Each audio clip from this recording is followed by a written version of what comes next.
What's up, everybody? Tyson Roush. Let's talk Jets. Hope everybody's having a good Monday. A victory Monday. Some are celebrating it, some are not. You never know, but the season is over, and I'm so thankful for that, as this year has been exhausting on so many different levels.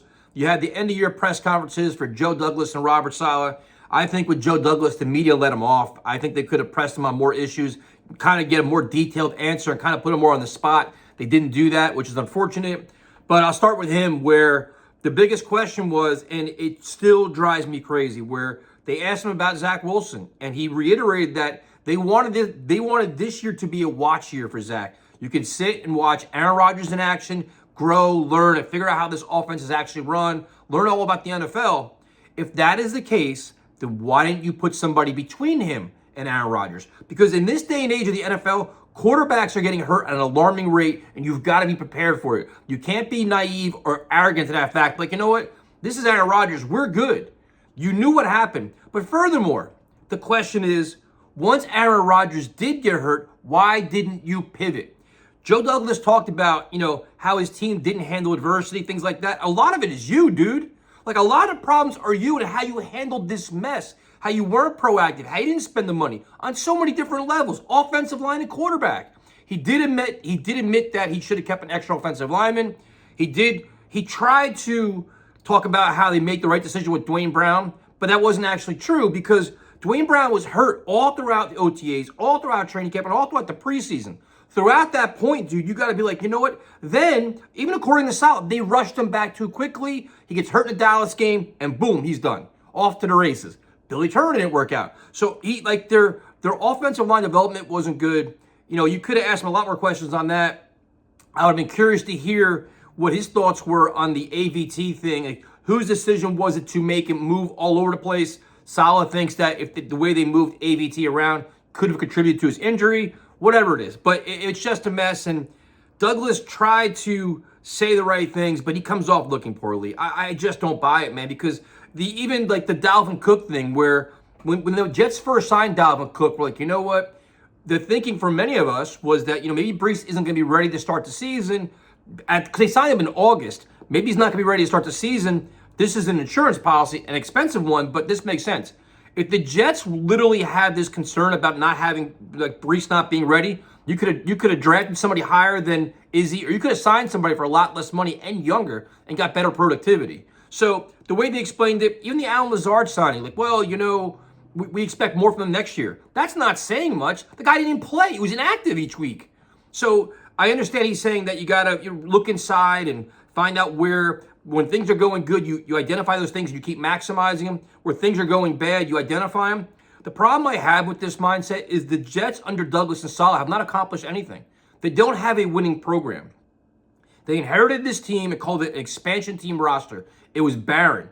They've had how many? This is his fifth year now, right? So now it's like you have all this time and you're still 7-11. You're trying to claim progress. There is no progress because you're not in the playoffs. You're not winning. You don't have it's not like they have a 10-win season, a 9-win season, this and that, and then they had an off year. No, there's been no off year. Your off year is the same thing every year. It's losing. And I know Douglas talks about being with the Ravens and the Eagles and a championship team. You're judged on by what you're doing here in New York, and it's not working right now. You made several calculated decisions that have not worked out and put your team in a position to fail this year. That's it. So Saleh talked today, and last night when he talked about the mathematician and how the Jets on the sideline miscalculated how many yards Brees had. If they thought he had 1,000, he's actually 6 yards short. It just shows you the incompetence of the staff. They can't even do that little thing right. But you go from there, so you're like, you know what? They're not going to fire Hackett. That's Rodgers' guy. They're going to keep going with him, right? But you assume there's going to be a scapegoat. There's going to be somebody has to pay the price for having one of the worst offenses in football, one of the worst offensive lines in football. Now, I understand they try to give us the injury excuse, but you look at every team in the NFL, they all have the same injury excuse. Look at the Dolphins. The Dolphins have one of the highest scoring offenses in football. They have all kinds of O-line problems. The Browns, the Jets just played the Browns. They had how many offensive line injuries? All these teams have it. The Jets use that as offensive line, it's the injury problem. The problem I have is the coaching of the offensive line is a complete nightmare. So if you don't want to blame Hackett, you've got to blame Carter or Downing or both, because The communication's been an issue. There's guys running in free. The guys look lost. All the pre-snap penalties, all these different things. From a sense of accountability to even just portray that you care that you had the worst offensive football, somebody has to lose their job. And what do the Jets do? Everybody's coming back, which is annoying as hell because you have this sense in this organization, and it starts with Woody Johnson, where there was never a playoff mandate. Like, they like selling tickets and like making headlines, but at some point they got to say, you know what? Losing like this every year is not acceptable. We demand more, we expect more, and when that doesn't happen, things have to change. We can't all be friends, we can't all be buddies, we can't have, it's great to have cliches and t-shirts, but at some point it comes down to winning. So now you're deciding that you're not going to fire anybody. The more alarming thing, which I'm not sure it's not making bigger headlines now, is Garrett Wilson talked about himself. Garrett Wilson, obviously coming from a great program, is not used to losing. He hates losing. He's being productive, but could be 10 times better if they had a better quarterback and a better offense. He was complaining about the same thing fans have been talking about the entire season, the lack of adjustments in game. Like the schemes, maximizing players, do things. He goes, you watch other teams, it doesn't look so hard for them. How many times we said that? So you look at this offense as a whole, you have one of your best players saying it, you have all the fans saying it, we can see it week in and week out. The easy plays never look easy. Like, you're more concerned when it's 3rd and 3 or less, because we can't get that. You look at all these different things, and it's like they're not going to make any changes they're not going to hold anybody accountable for this. We're running it back. It's like a sense of arrogance, like these egos of this staff, where it's like, it's mind-blowing to me. Like, how do you, I wonder what Garrett Wilson honestly thinks behind the scenes, where he's like, I literally explained all my problems. I expressed all my concerns, and they're like, that's duly noted, thanks. We're going to do we're going to look inwards to try to fix them. But you know what? We're all coming back next year. That's wild, man. I don't get it. I genuinely don't get it. And it's I don't know.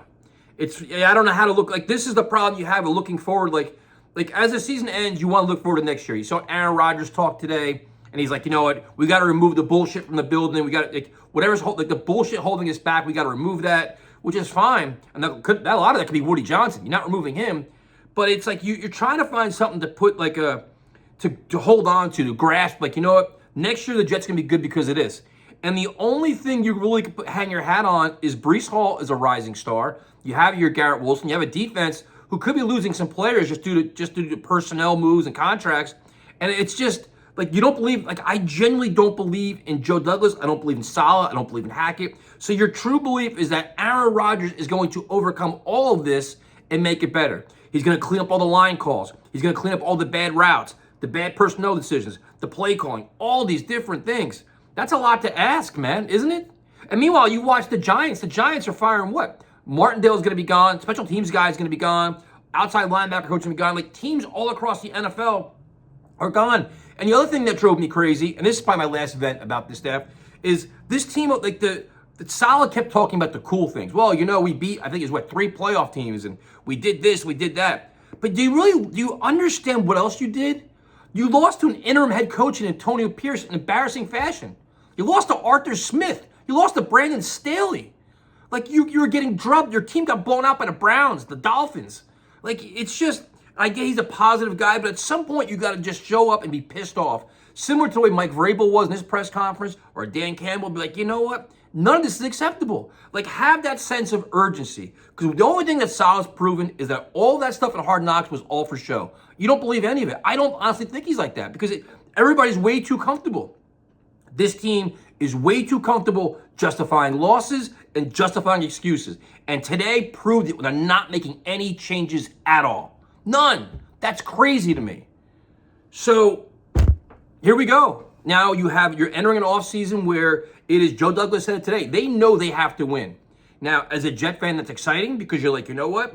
This could be a big year ahead. What you worry about is how they handle business for the short term and the long term.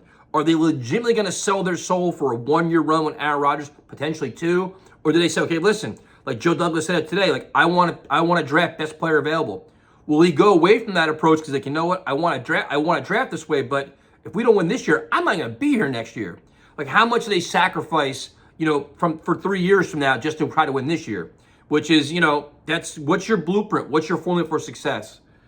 It's going to be interesting. I mean, I don't know. Like I said, I know, come week one, we're all gonna be excited, and when the free agency starts, and I'm real curious to see how the Jets are viewed all across the league in terms of free agents want to come here. Do they want to play in MetLife, which is terrible turf, and play for a team that hasn't made the playoffs in 13 years, play for solid and play with Aaron Rodgers, or to say, you know what, I may want to go somewhere else. Like, the money's equal if they're going to go to Kansas City. The money's, like T. Higgins would be a great example. Well, T. Higgins, who's going to offer him the most money? Does it come down to, do you want to play Rodgers with the Jets, or would you rather play with Buffalo or Kansas City or wherever else?